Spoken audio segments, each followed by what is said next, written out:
All right, so now we are going to look how to input food. This is going to be the itemized style. We'll do a different one later where we put in actually save meals, so it's a little less tedious. This does start off to be tedious, but that's how this works. Once you get this down, and especially the next one of how to create meals, it'll be a lot simpler, a lot more smooth. But this is an integral part of what we do here. So everyone's going to be weighing their food for at least the first few weeks, months, to understand what the serving size looks like. And if you feel comfortable to keep doing that, I would recommend to keep doing that unless you're, absolutely hating it. Once we see that we can understand the serving sizes, then we can move on from there. So, is also to add that if we discontinue, but we are running into obstacles via your wait weeks, months at a time, then we will. Okay, let's log for a couple weeks and see what we're actually taking in. Okay, so the first thing we're going to do is hit this plus button at the bottom. There's two options I recommend: log food, barcode scan. Eventually, if you want to get down with the voice log and meal scan, you can, but let's keep it simple. We're going to go log food. Barcode scans, sweet, because you can just hit the, like if it's bread, you guess, hit the barcode, milk, hit the barcode, put the serving size in like that. But let's just take the log food route. And now we're going to do a simple chicken and rice. So I'm going to type in white rice, and I'm going to hit search. Cool. I'm going to hit the first option it shows me, and I usually have 1 cup, so I'm going to leave it at 1 cup. Let's just say you did ounces. You would just choose the 1 ounce serving size and just do how many ounces by adding the serving size. Let's just say it was 8 ounces. Cool. So that's an 8-ounce serving right there.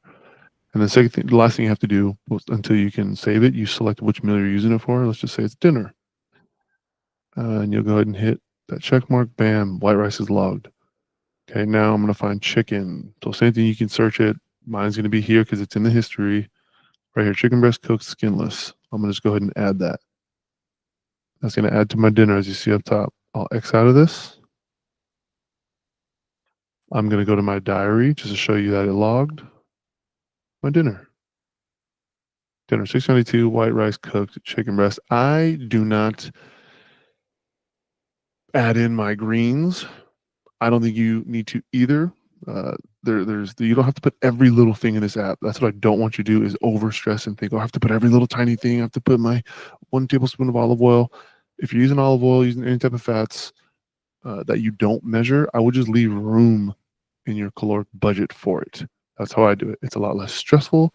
And if it comes down to it, where it's like, okay, we're looking at some weight fluctuations, maybe gain a little bit, or however we go about it, we're like, all right, let's throw in the olive oil, or let's maybe hold a little more off of the fats to account for that. But we'll cross that bridge if you and I get there, because we might not even need to. So that is going to be how you itemize your food logging. Actually, that's only one way. So that's the first way. And now let's take a look at the second way. So I'm going back to my dashboard. Now I'm just going to hit diary. Okay. So right now, sure, that just we'll go to lunch now. Okay. You can go to add food at your lunch. And you can do the exact same thing we just talked about. You search your food, whatever you want, change the serving size, or change the measurement, the serving size, and then add what time the meal or which meal you're using it for, which I'll just do it again right here. Let's just say I did white rice. I'm just on a kick on my cut and just doing white rice. I just added an accident. So, okay, I'd get my 1 ounce. Let's just say I did 6 ounces this time. Okay, and I'm using this for lunch. I'm gonna hit the check mark at the top right.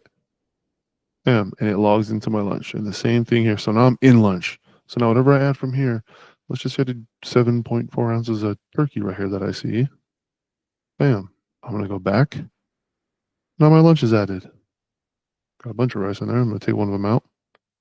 Also, if you want to delete some, you could just swipe. Just like that. Pretty sweet. So that is the 2 ways you can add foods to your diary. The next video we're going to talk about is going to be how to create your meals. So you don't have to do that each time. It's just going to be a meal. So bam, you hit it in there and it's done.